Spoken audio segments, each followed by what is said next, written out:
Mga kapuso, asahan ng mas malinsangang panahon sa mga susunod na araw dulot ng easterlies ayon sa Pag-asa. Ang heat index sa ilang lugar sa Calabarzon at Mimaropa posibleng umabot sa 41 hanggang 42 degrees Celsius. Ang detalye sa report ni Hazel Alviar.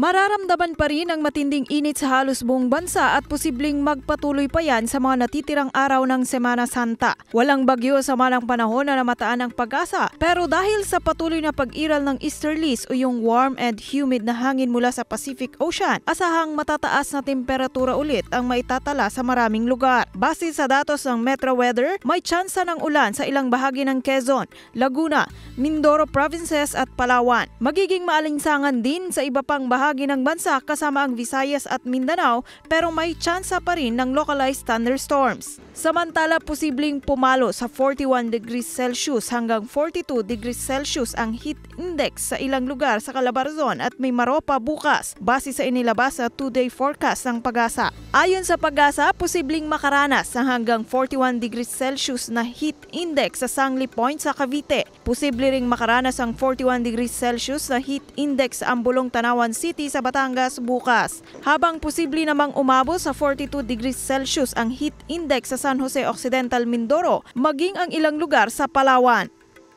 Hazel Alviar, Balitang Southern Tagalog.